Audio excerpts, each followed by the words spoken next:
Bismillahirrahmanirrahim. Qala al-musannifu rahimahullah wa nafa'ana bihi wa bi ulumihi fid dharain. Wa kasbu ra'sin sareng makruh ngabukakeun sirah. Diatapkeun kana wa kuriha fiha ay sholati iltifatun pakana qala wa kuriha fiha kasbu ra'sin. Kasbu ra'sin sareng makruh ngabukakeun tutup sirah. Waman kibin sareng pundak. Wattibaun sareng make solendang. Walau min fauqil qomisi jeung sanajan di luhureun gamis.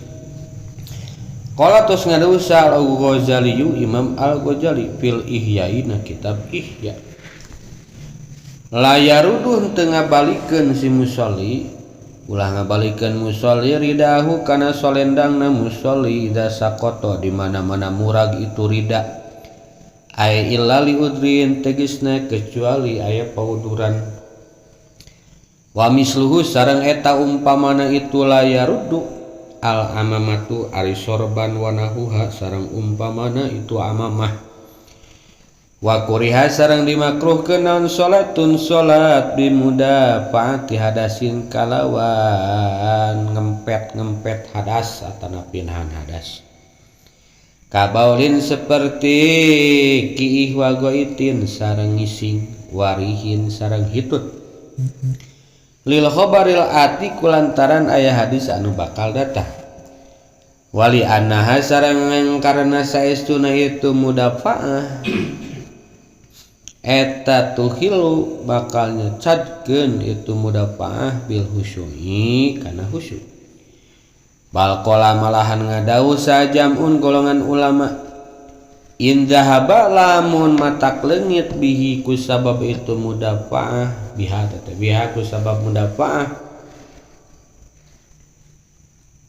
inda lamun leungit itu husu gitu biha ku sabab itu mudafaah batolat mangka batal salat. Wa yusanu sareng disunatkeun lahu pikeun musolli naon tafrigu nafsihi ngosongkeun awakna musolli qabla sholati memes sholat wain patat jeung sanajan porot non al jamaatu berjamaah. Walaisa sareng taya eta lahu pikeun musolli non al huruju kaluar minal fardi disunatina sholat fardu. Ida toroat di mana-mana anyar datang itu mudafaah lahu pikeun musolli bihi na itu fardu. Wala tahirhu sareng ulah ngahirkeun itu fardu ida doko di mana-mana rupak naon waktuna fardu. Wal ibratu jeung ari anu jadi pangitung-itung pikarohati dalika dina makruhna itu mudafaah eta biwujudiha kalawan ayana mudafaahna teh indat tarumi nalika takbiratul ihram. Wayan bagi sareng payoginon ayul haqo diakurkeun bihi kalawan itu biwujudiha indat tahrum naon ma perkara lawa aradot lamun anyar datang itu mudafaah lahu ka itu musolli qabla tahrumi samemeh takbiratul ihram. Fazalat mangka leungit itu mudafaah fazalat mangka terus leungit itu mudafaah wa alima sareng uninga musolli min adati tina kabiasaana musolli anna kana saestuna itu mudafaah eta taudu sok balik deui mudafaah ilahi ka itu musolli bis sholati dina keur salat. Wa tukrahu sareng dimakruhkeun itu salat bi hadrati ta'amin di payuneun kadaharan atanapi dina hadirna kadaharan. Aisyarobin atanapi ayeuna inuman yastaku anu ayeuna teu kuat hayang itu musolli ilaihi kana itu to'am syarab. Li khabari muslimin kulantaran aya hadis riwayat Muslim. La sholata ay kamilatan bihadrati to'amin. La sholata teu aya salat anu sampurna eta mawujud aya salat nu sampurna eta maujud aya kamilatan tegasna nu sampurna bihadrati tamin kalawan hadirna kadaharan wala salata sareng teu aya salat eta nu sampurna aya salat eta nu sampurna bahwa bari itu musolli eta yudafi'uhu ngempet atana pinahan musolli nahan kaitu musolli gitu. Naon al akhbasani dua hadas al baulu wal itu tegasna kiih jeung ngisi wa quriya sareng dimakruhkeun naon salatun salat fitori kibunyanin di jalan anu rame la bariyatin ayeuna sanes leuweung wa maudiin sareng tempat wa maudii maksin sareng tempat ayeuna narik pajak wa bimakbaratin sareng di pakuburan ilam yatahaq lamun teu nyata-nyata naon nafsuha ngagalina itu makbaroh sawaun sholat pada uga salat musolli ilal qabri na eta kuburan am alaihi atanapi luhureun itu qabri am bijanibihi atanapi gigireun itu qabri kama sakoma keterangan naso anu tos nganas Imam Asy-Syafi'i alaihi kaitu ma fil ummi na kitab al wa tahrumu sareng haram itu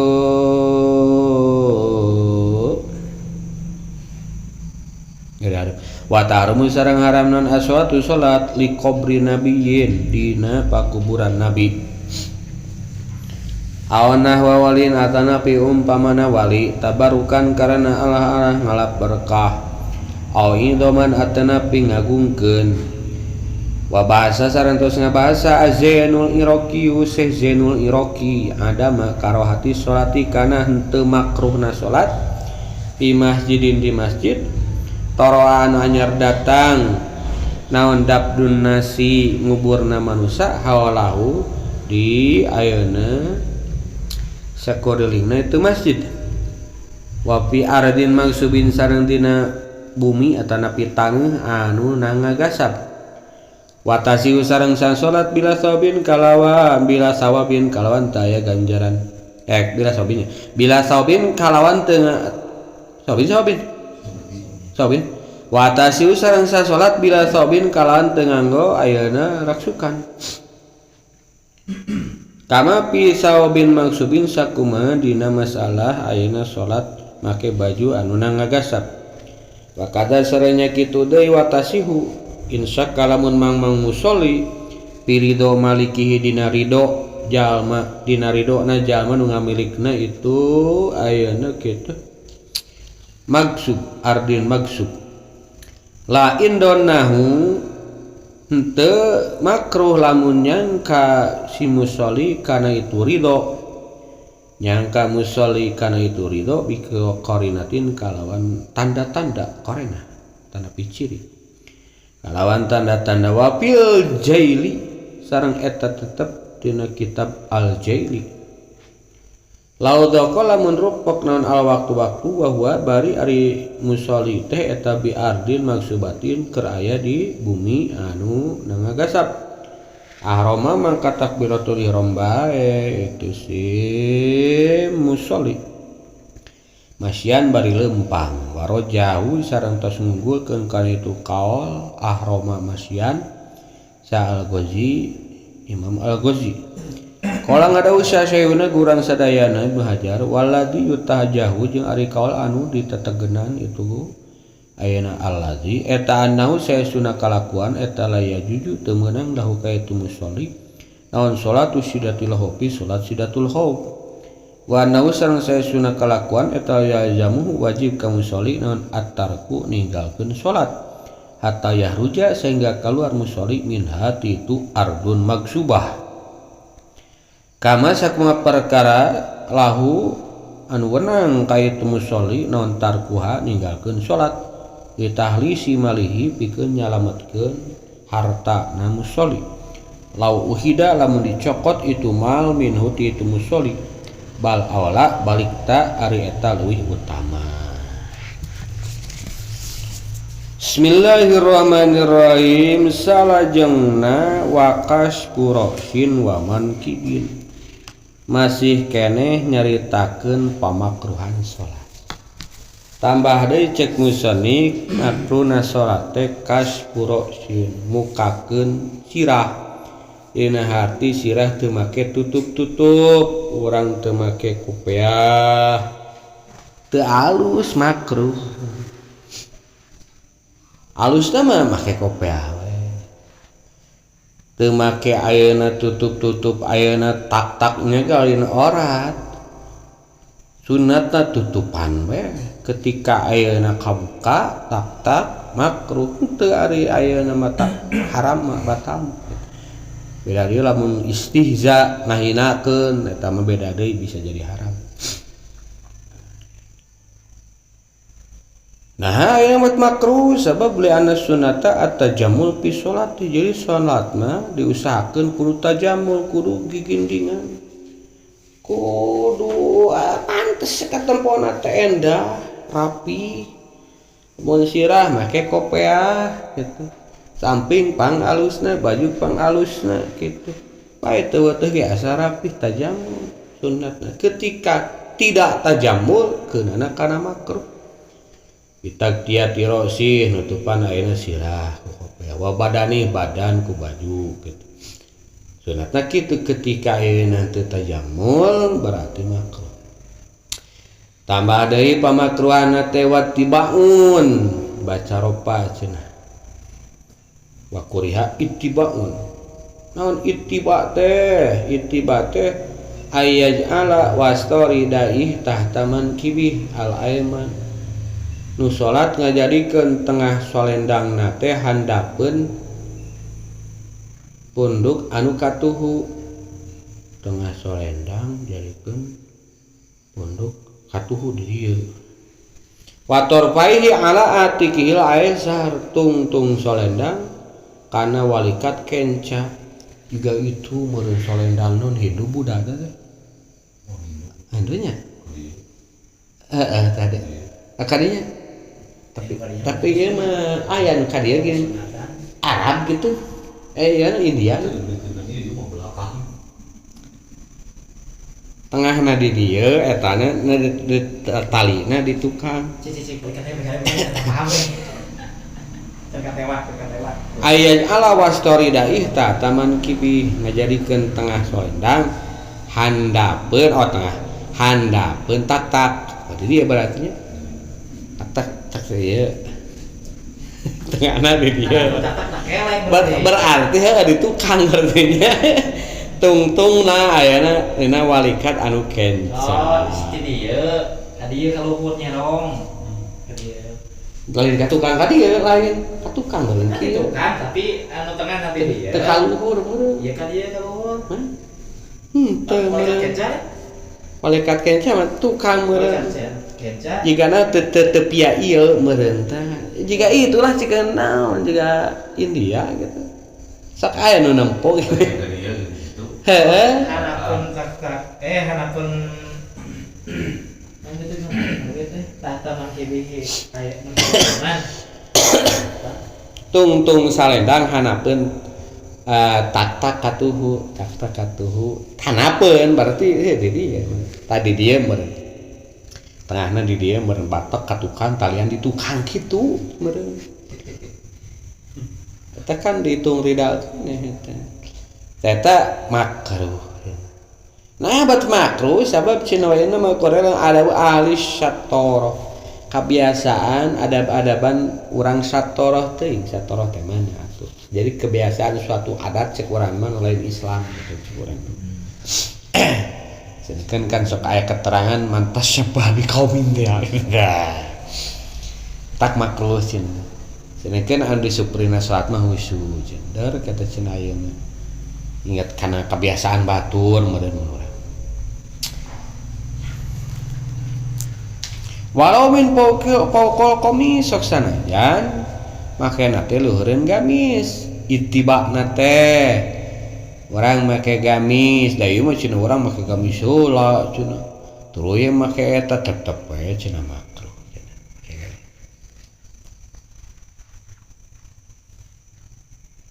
Malahan cenah kitab tuhfa mah cenah lamun lempo jalma ayeuna make ittiba kitu cara makena cenah supaya dilesotkeun mun sakiran moal fitnah. Eta jeung mana-mana tong eta maleda saledang tong dikitukeun Islam mah. Eta mah Hindu boh. Cek na kitab tuhfa mah sunnatna eta. Qala Al-Ghazali terus ngado Imam Al-Ghazali. Cek Imam Al-Ghazali na ihya. La yaruddu ridaah idza saqata. Lamun sorban orang salendang orang murag layar itu ulah dicokot ulah dibalikeun deui kepluk kana urang keur sujud atawa keur ruku bohna teh kepluk geus antepkeun bidah Imam Al-Ghazali ulah dicokot antep we geus murag mah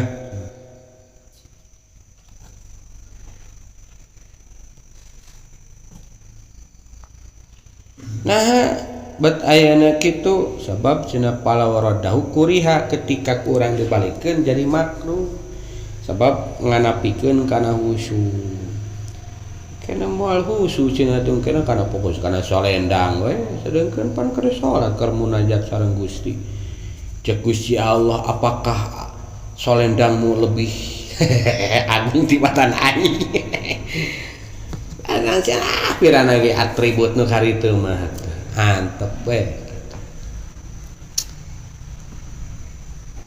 ae illa liwudin kecuali aya paunduran seperti siddati harin kacida panas lamun ayeuna teu make salendang bahwana teu make eta panas sih langsung kana kulit tapi barodin kacida tiris ngahod-hod cenah nyeta teu naon cokot teh atuh kadeu bisi 3 gerakan atanapi kopi diahin sieun leungit bohna teh sok loba nu culas lamun eta mah nu murad sok dicokot teh beretek lumayan cenah lamun diantep aya ular goler na taneuh teh teu naon cenah kitu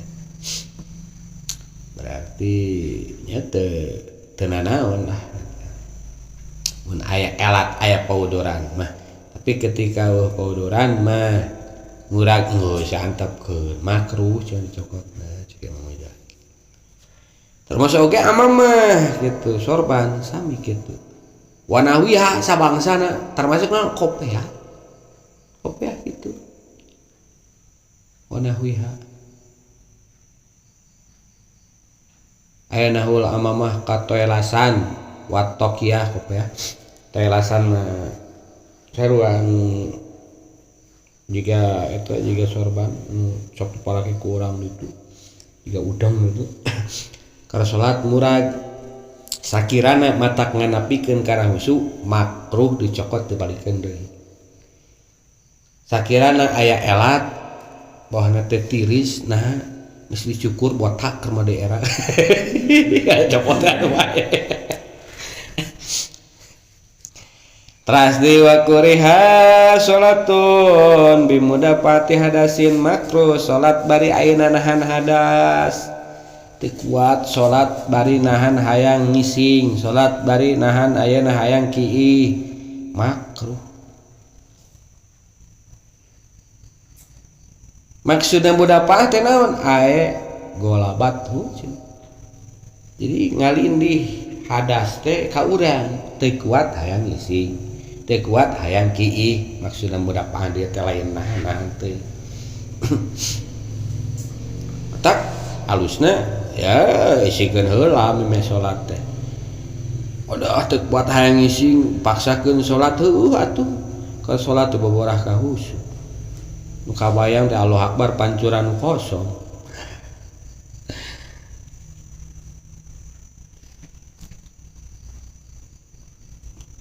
kabaulin kiih goitin ngising jeung emang cek kesehatan ge ulah di tahan bisi prostat goitin ngising kumaha keur salat busiat gitu. Warihin hitut sok karena mata lamun ahli fikih mah hitut tara ditahan-tahan. Cedut sok ta lanceuk mangiing lamun ngaring tara ditahan si mangiing. Jeung mitoh hadi teu itu cekuk we sedutkeun. Ahli fikih ceken teh mah. Beda ceken ahli fikih mah ulah mudapah. Saya tahan. Tara mun jeung urang-urang waraeum mah dicekukeun. Geus pada paham gitu. Kayak pembalasan teh urang tetep heula. Kumpul heula kayak geus tah gede. Eta teh alus. Sabab aya hadis anu bakal datang. Jadi aya hadis cek tina ayana kitu. Hadis la sholata bi hadrati ta'amin wala salatin wa huwa yudafi'u al-ahbasani. Salat hareupeun kadaharan, siap kadaharan gitu. Ari ayeuna nahan hadas kieu jeung ising eta ayeuna teu sampurna salatna. Teu wusu kan. Tak makruh. Jeung deui wali anahayu hilu bil husu, matak ayeuna teu husu. Keur salat cek tadi teh ingat ayeuna pancuran. Ingat ayeuna hayang king ka di mana. Nanahan teu kuat geus kutak-kitak. Komo hayang hitut mah aya we noel saeutik reuwas.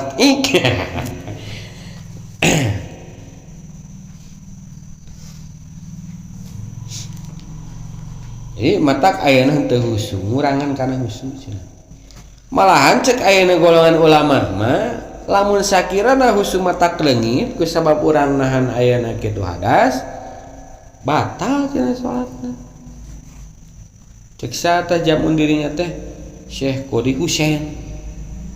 Cek Syekh Qodi Husain mah sakirana keur salat urang nahan teu kuat hayang ngising atan bae hayang hitut atau bae hayang kieu blur teu husu. Batal cenah salatna. Wis ekstrim ieu mah jangan pikir ekstrim. Matak atuh kumaha yusanu lahu tafriqu nafsi qabla salat mun memeh salat teh kosongkeun heula awak. Maksudna kosongkeun awak teh lamun hayang ngising heula. Lamun hayang kiih heula. Lamun lapar nginum heula. Lamun haus, lamun lapar dahar nginum haus heula. Mun jima heula weh gitu. Jadi supaya pas salat teh tafriq kosong fokus gitu. Teu jadi beban.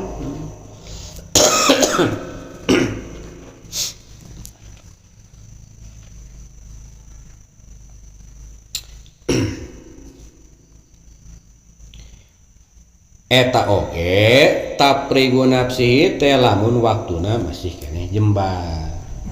Mah lamun rupak nyeta cenah lamun urang ngising heula lamun urang kieu heula bakal beakeun waktu salat. Sedengkeun ieu waktuna ngan ayeuna kitu 4 rakaateun cek paribasana 5 menitan. Tah eta mah lamun rupak waktu wajib salat bari nahan hadas. Teu kuat cenah hayang ngising bae tahan. Hayang kieu teu kuat bae. Sebab beak ge lamun ayeuna urang kieu heula ngisingna beak. Bungan saha atuh lain tadi keneh ngisingna.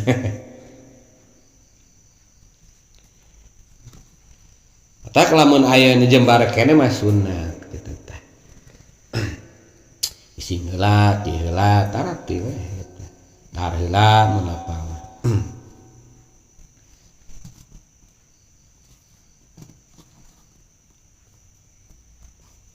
Wa in fatat al jama'atu kayaknya qabla salat wa in fatat sok sarajan ayeuna tinggalin berjamaah.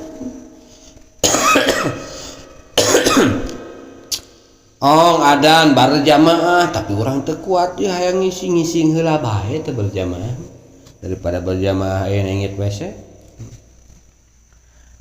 Ngan walaisa lahul huruj minal fardi ayeuna teu meunang keur nu salat kaluar tina salat fardu lamun idza taraat lahu fi di mana-mana ayeuna datang eta mudapaah teh ka eta nu salat teh keur salat fardu wayahna lamun geus derma keur salatna teu hayang ngising teu hayang kieu barang geus Allahu Akbar sarakaat krebak teh beuteung teu kuat teh jeung jeureuheun hayang kieu wayahna eta teu meunang eureun teu meunang kalwatina salat teruskeun nepikeun ka beres gitu.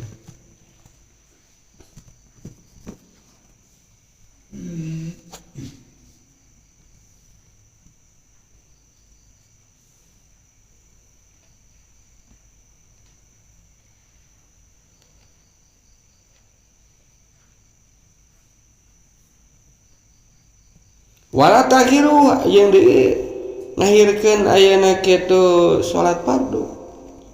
Ida doko waktu di mana-mana ayeuna rupak beak waktuna.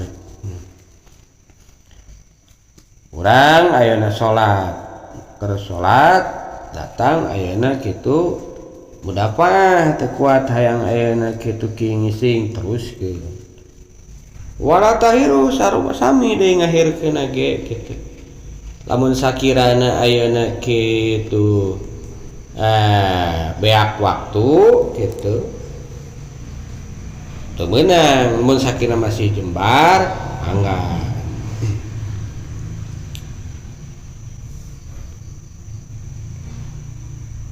ka mana heula cenah ieu rek ngising heula nah cenah atuh ayeuna waktuna ge paling ge cenah ayeuna 4 rakaat dengan 5 menit deui cenah ka asar teh wayahna teu meunang diakhirkeun salatna teh hati kudu langsung we salat tadi teh gitu. Teh lamun jembar kene jam 1 buana teu dekat cai heula teu kuat hayang ngising.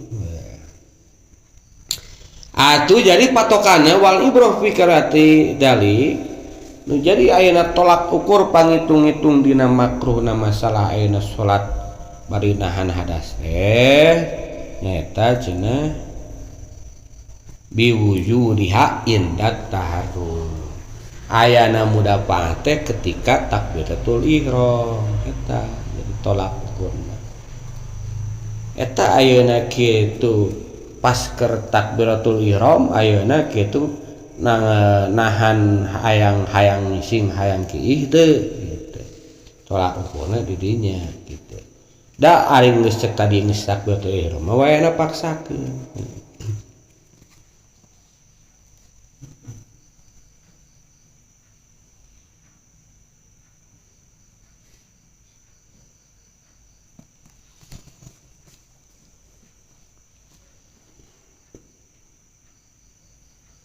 Wayan bagi ayul haqqabihi ma law aradat lahu qabla taharum yang deui ayeuna peryogi diakurkeun cenah jiga bieu nalika takbiratul ihram ayana mudapah teh perkara anu anyar datang samemeh takbiratul ihram terus ayeuna leungit terus ayeuna cenah kebiasaan sok balik deui sami eta oge kitu.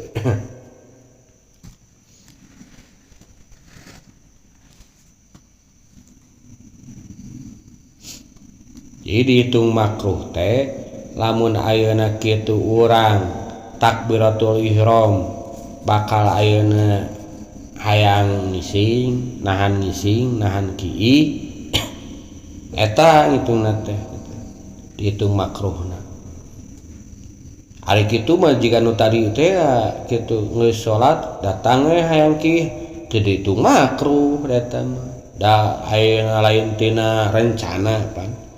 Ieu mah nu makruh mah geus puguh ayeuna kitu hayang ngising memeh salat teh kitu. Hayang kiih teu ngising heula teu kiih heula dipaksakeun salatan kitu nu makruh. Termasuk cenah diakurkeun kabiasaan. Memeh takbiratul ihram mah kitu hayang ngising kitu. Ari barang ayeuna rek takbiratul ihram leungit kitu ngan sok datang di biasana kitu sababaraha sok datang di ta eta oge sami kitu mun bisa mah heuh ngising heula kieu heula ulah dipaksakeun da kabiasaan lamun geus nyeri kitu sok datang deui bohna teh 3 menit kemudian sami eta hukumna statusna kitu makruh kitu tak dagoan we mun kirana dah nyeri beuteung sok datang alah ngareunah gini sok datang deui kebiasaanna tah da gua heula we atanapi isingkeun heula gitu mungkin heula daguan heula da sok datang deui hayang kieu da ngitung kena kebiasaan gitu.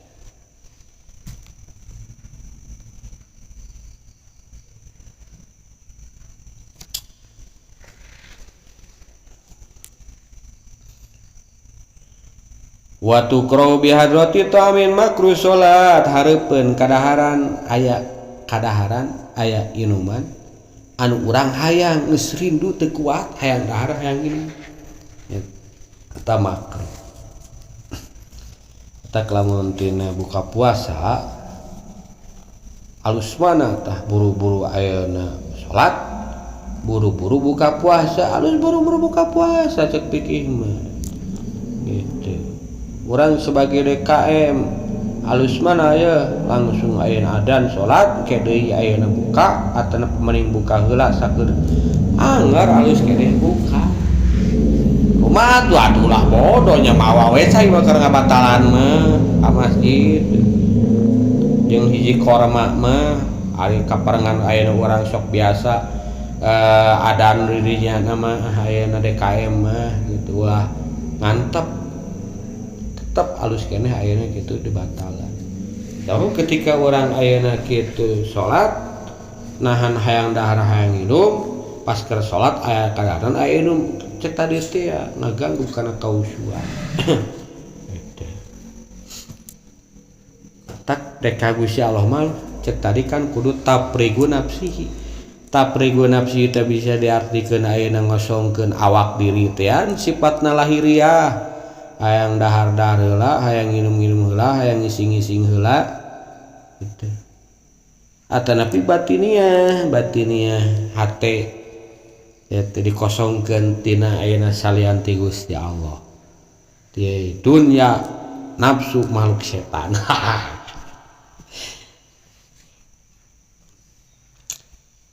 Sebab aya hadis Muslim la sholata ay kamilatan bihadrati ta'amin. Teu sampurna salat hareupeun kadaharan atanapi inuman urang jeung ayeuna teu sampurna salat bari ayeuna urang nahan ayeuna hayang kieu hayang hiji lain dina hati teu jadi salatna mah ngan teu sampurna.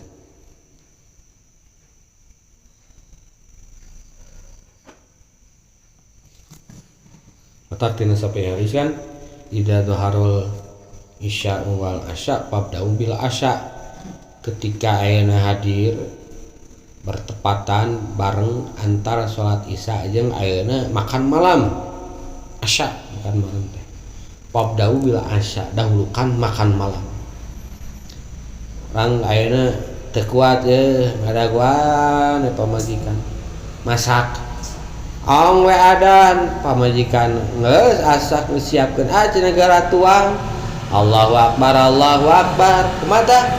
Fabda'u bil asya makan dulu aja teu kudu ayeuna salat.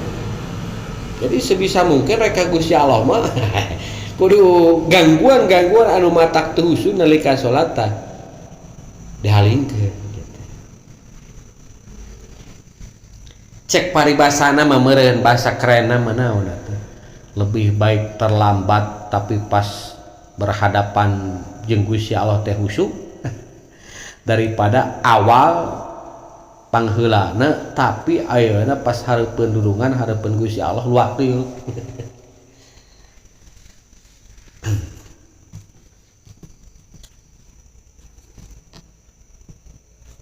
Tapi sebagian pesantren mah aya nu materi kendal teh yaki gila rek berjamaah tiong adan kamu mulai teh aya meureun saja jam 1 setengah 1 berjamaah. Ada dua orang duduk sholat langsung berjamaah itu juga. Jadi di ya heula mungkin kitu nya. Ti mimiti ayeuna secara pikirna cek tadi teh nya kitu deui ayeuna secara tasawufna batinna dihaling-halingkeun heula can pas hate mah teu waka ieu kamasih dari berhadapan aya sareng Gusti Allah dihaling-halingkeun heula eta dikosongkeun dinolkeun.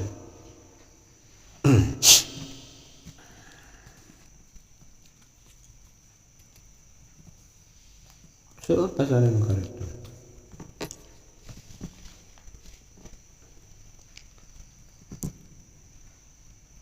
Tak diihtilafkeun kan alus kene awal waktu berjamaah.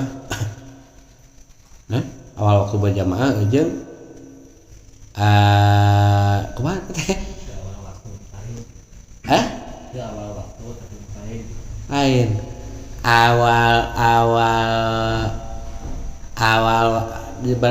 Awal waktu berjamaah teu husuk kita san. Jeung ayeuna akhir waktu Balik busuk. nah mana itu itu aya kitab naon teh. Alus keneh ayeuna kitu nah alus keneh berjamaah awal waktu teu husu jeung ayeuna kitu berjamaah akhir waktu tapi husu asalna kitu. Eta cek ayeuna eta kita baru keneh akhir waktu berjamaah tapi husu. Tenang. Salin kitu ya sakitu.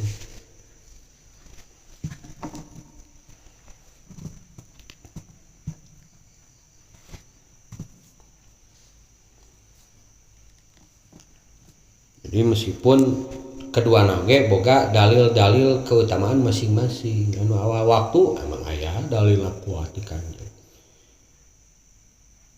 Abdul Amal as-shalah fi awwali waqtiha. Anu akhir waktu aya dalil-dalilna gitu. Tinggal urang nah itu.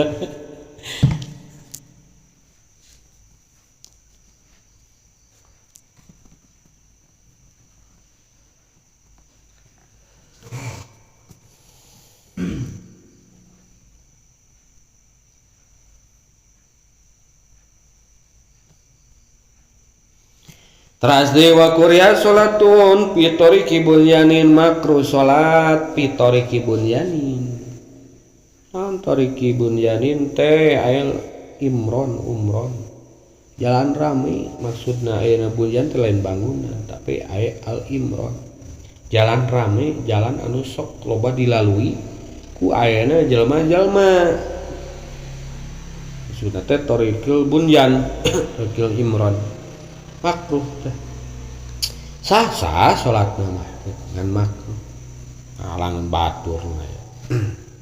Di jalan di ganggang termasuk di mana we anu ayeuna sok kasroti mururinas anu jelema loba ngaliwat ka dinya gitu. Urang salat teh dinya makruh. Cik paribasana di masjid di hari pas di lawangna mah makruh we halangan ayeuna jelema nu asup kaluar ka jero.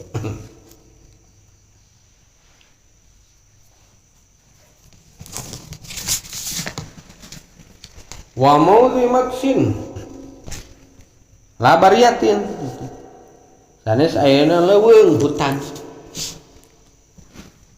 Di leuweung mah saha tidak teu rame rek ngaliwat saha. Aya jalan utama gede di leuweung bae dinya pek nah da teu rame torik pisan ngaliwat. Ieu mah makruh anu sok dilalui dilewatan ku jalma nu ngalewat sok ngalaliwat ka dinya tah eta makruh. Salat asal najis we tempatna sah di mana wae. Paribasana rek di WC ge asal teu keuna kana najis. Wa maudhi maksin tempat ayeuna nyokot pajak sok nyokot upeti tempat eta teh atanapi ayeuna kitu tempat maksiat cenah mahalu maksiatin ka maudhil khamri tempat nginum arak wal kimari tempat ayeuna ngadu-ngadu ngadu muncang ngadu hayam kimara tempat judi, tempat mabok, tempat ayeuna kitu zina makruh termasuk WC ta makruh. Wa bi maqbaratin di kuburan salat ayeuna di kuburan makruh gitu. eta mah erek kuburan anyar cenah rek kuburan heubeul nah bet makruh cikna sarahna wa illatul karohah muhadzatu lin najasa matak alasan dimakruhkeun teh sabab melebahan najis beneran najis kan mayit teh eta teh bijilna getih bah najis kan ini lamun urang ayeuna salat bana tarohlah ayeuna luhureun kuburan bahana teh berarti urang ayeuna tempat urang ayeuna salat teh najis gitu melebahan najis matak makruh melebahan najis nyata cenah da urang mah cenah teu melebahan najis aya kitu kumaha kuburan mah dihareup urang mah cenah tempat caricing mah nyieun deui saperti di Nuryai di Bangban Godog kan beda tamun kitu mah palawin tapat al muhadzat intafat al karohah atuh ketika ayeuna henteu meneran mah sepi meneran atau meneran berarti teu makruh kan hukum kitu al hukmu yaduru ma'ilati wujudan wa adaman bahaya sumata wujida wa bahaya sumata intapa hukumnya selalu berpelangan dengan ayeuna kitu elatna aya elat aya hukum eueuh elat eueuh hukum aya alasanna kitu cek tadi makruh teh kulantaran meneran jeung najis melebahan najis urang mah cenah teu melebahan najis atuh teu makruh kitu aya hukum kalau kitu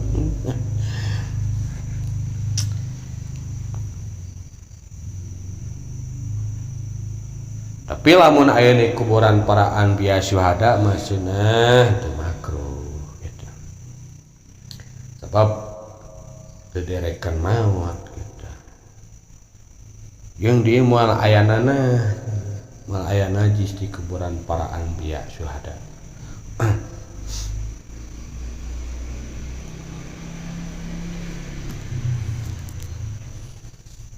ilam yatahaqqaq nabsuha lamun teu nyata-nyata ngagalina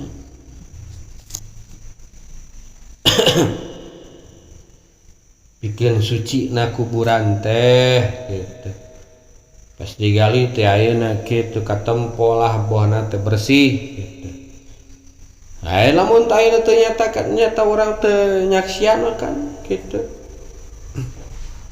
nya cenah urang nyaksian jeung pas ayeuna kitu ngagali na teh nguburkeun teh malahan aya getih mah komo bohna teh atuh mun nyata-nyata mah teu sah salatna nyata-nyata urang nempo pas kuburanna aya najis atanapi emang eta kuburan aya mayitna mun nyata-nyata teu sah salatna nyata cenah ieu teh ting kuburan saha bejana mah kuburan anu ngan urang teu nyaksian berarti ayeuna ku beja keunangan kana makruh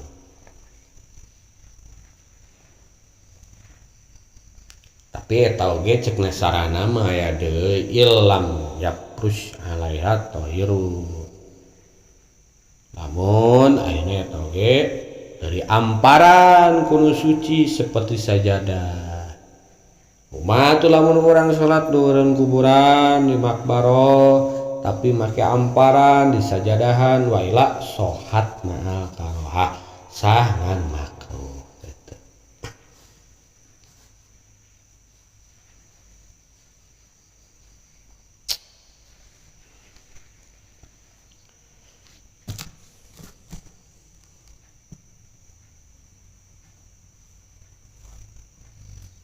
Nah eta mah salatna ayeuna nah eta kuburan luhureun kuburan gigireun kuburan cenah sakumaha dawan Imam Syafi'i na kitab Al-Um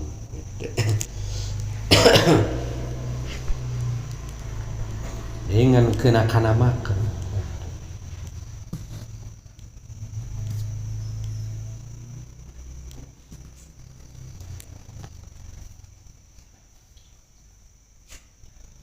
wa tarumu as-salatu li qabri nabiyyin haram ayeuna salat di pakuburan nabi pakuburan wali tujuanna ngalap berkah ta urang salat luhureun kuburan nabi luhureun kuburan wali songo nu dianggap ayeuna wali bahana teh haram cenah ieu mah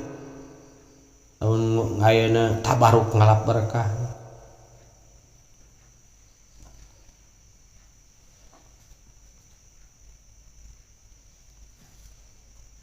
Jadi maksudnya orang salat nying hareup ka kuburan nabi, ka kuburan wali, ka kuburan jalmi alim, jalma nu ayeuna syahid, tujuanna tabaruk wa idoman, ngalap berkah ngagungkeun.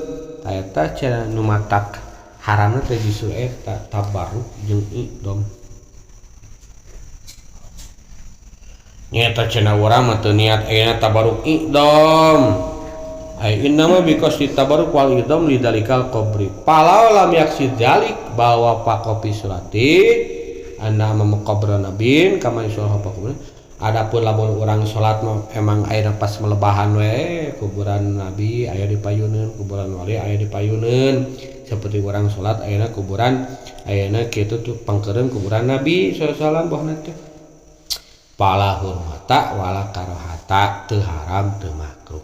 Jika itu diharap ya, lain dek ngaya kanjeng atau kan orang sholat biasa gitu, syariat sholat depan kudu kagusi Allah gitu sholat mah ulah ka makhlukna gitu.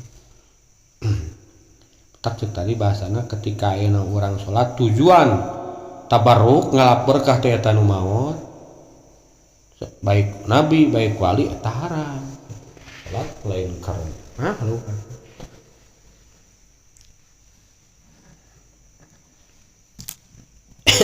matapan jadi bid'ah kan di musik-musikeun ku batur ge meureun salah-salah urang meureun tina ucap-ucapna ngalap berkah cenah.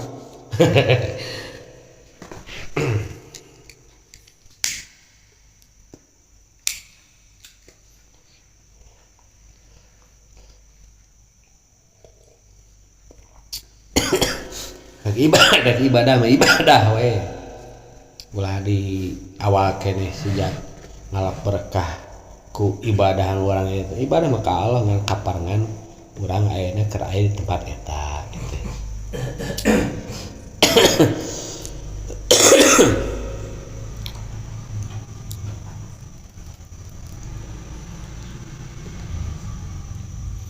Terus ngebahas Zainul Iraqi.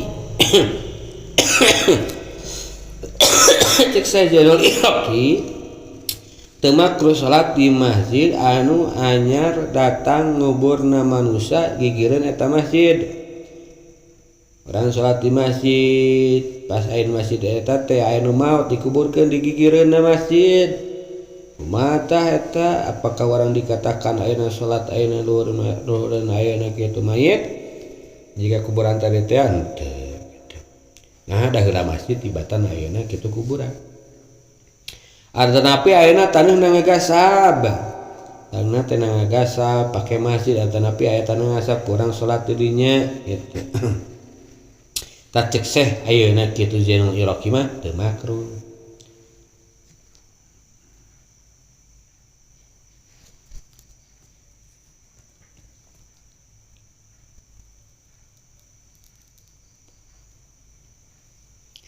Nah kitab tuhfah mah cenah lamun aya mayit dikubur di masjid. Wa fit tuhfah laudufina nasaran. Mayitun di masjidin kana kadalik yani tukrahu shalah. Wis keras oge. Andai kata aya hiji mayit dikuburna di masjid. Kana kadalik sarua cenah hukumna teh jiga tadi yani tukrahu shalah. Makruh urang salat dirinya.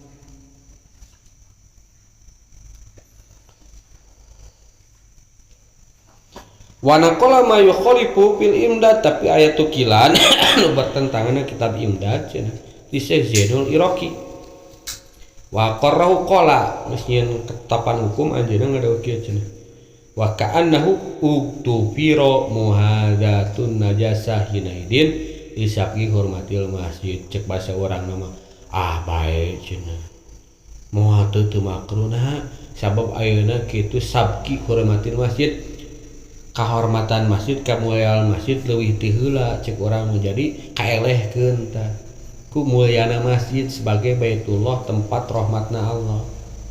Matak uktu piro muhadatun najasah nya ge bohna teh aya mayit dikubur mun carita ajengan dikubur di masjid eta urang salat dinya melebahan bohna teh geus ngalepengan hareupeun kitu. Najis kaituna mah pan aya getih mana teh eta uktu perlu dihampura bae. Untung tak aya keterangan eta. Lamun teu rame. Coba diurang kan.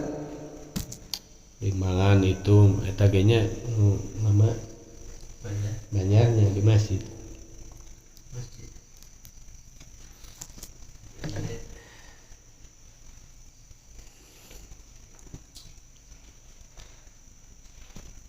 Wapi ardin maksubatin jetina tanah nuna ngagasap sami cenah. Jika baju ngagasap cenah. Urang salat make baju ngagasap teu bebejah heula. Cokot. Pake sah ngan ayeuna haram jeung ayeuna meunang ganjaran. Sah salatan sah ngan ayeuna teu meunang ganjaran. Ya gitu. Orang sholat make baju nanggasap atanapi di tempat anu nanggasap sah ngan ayeuna kitu haram teu meunang ganjaran gitu.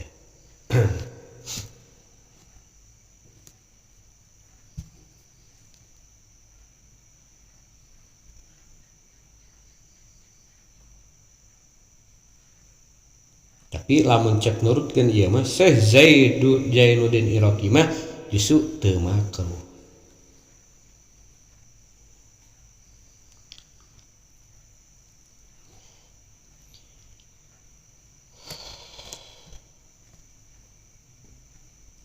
Malahan cenasa salat ayeuna urang teu make baju. Gitu. Ayo masih batin, biasa ben. Insaka pirido maliki nya kitu deui cenah lamun ayeuna nu salat teh mangmang tina ayeuna ridho anu ngamilikna eta sawin maksud. Ieu teh urang make baju babaturan atanapi tatangga ting ridho ting teu ku urang diinjem ieu bajuna sampingan pake salat eta. Eta bila sawabin mah nya tapi sawabin bener. Sawabin dan tinu urang mah dibarisan ku urang ti guru mah sawabin logatna ge ganjaran. Tinu urang mah tahar ti lamun tina nyurah bieu mah akur kitu. Ngan teu meunang ganjaran saakur berarti jeung sarah nu tadi tengahna kitu. Emang eueuh halipan sih da tinu urang ge. Eueuh aya alif hiji masukan anu beda kitab. Hah? Sawabin? Berarti sawabin bener teh. Mata teh aya oge teh ganjaran wauna di barisan ku urang. Da sawabin berarti. Termasuk oge salat urang ayeuna make pakaian anu sabohna teh. Teh ridho teu mang urang eta sah ngan teu meunang ganjaran. Tapi lamun ayat korena mah baturan deukeut sieu mah tina teh kudu bebeja ge bakal ridhoeun berarti ayeuna sah bari meunang ganjaran. Nah kitab Al-Jaili mah lamun rupa waktu kaayaan ayeuna salat teh di tanah nangagasab kumaha tuh lamun urang teu salat kaburu datang asar ye kira 5 menitan deui teh aduh geus samporet waktu tapi rek salat urang teh ieu teh keur gawe bohna teh di alokasi ayeuna gasaban ieu teh apal urang caritana kumaha tuh ahrama masyian geus urang takbir ihram bari leumpang salat bari leumpang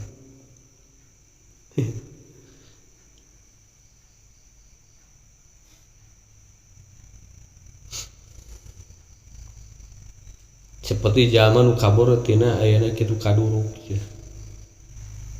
jeung deui ulah manyageun babacaan cenah keur kitu mah. Malahan cek Imam Ad-Dharawi mah cenah salatna kudu dibalikan deui cenah.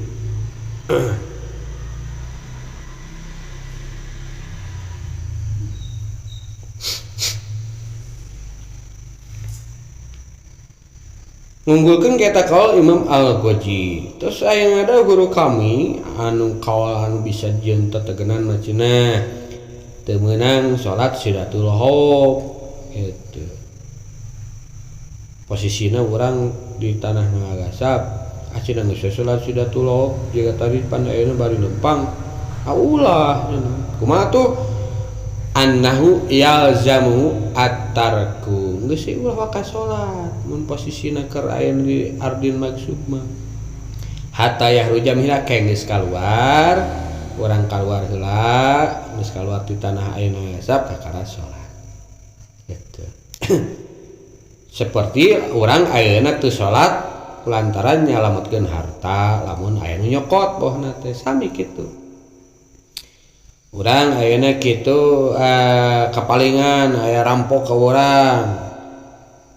Oge ayeuna kitu urang teh ngalawan teh pasea duk can salat bae kitu.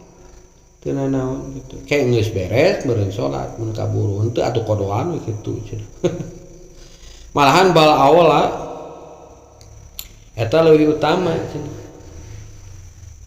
jadi meunang ayeuna ninggalkeun salat kulantaran alah-alah nyalametkeun harta meunang urang keur salat ye ari bae kantong urang teh dituna di sisi atanapi sapatu teh tina tempatna direretane ku urang pan teu nanaon teh direretan asa teu menuntut matak batal kitu aya nu nyokot beri ke urang nyalametkeun harta kita meunang ya juju lahu tarku salat li ajli tahlisi mali lau uhida minhu meunang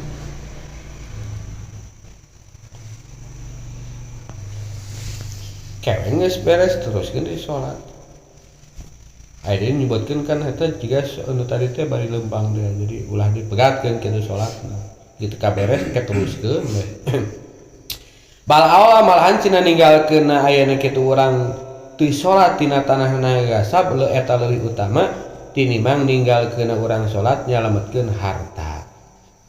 Mendingan mana ye urang teu salat padahal lamun halus ieu teh aya awal segala. Teu salat kulantaran posisi di tanah Nangagasap, teu salat kulantaran urang nyalametkeun harta alus mana? Alus keneh urang ayeuna teu salat tina tanah Nangagasap. Nah, sabab urang teu salat tina tanah Nangagasap berarti urang nyalametkeun diri tina pamaksiatan. Atuh meunang agama. Ari nu kadua mah nyalametkeun harta. Eta mah da lain kahitung ngalawan maksiat kitu eta mah kitu nyalametkeun harta mah hubungan jeung pribadilah kitu. Takbal awal tatim atun pasun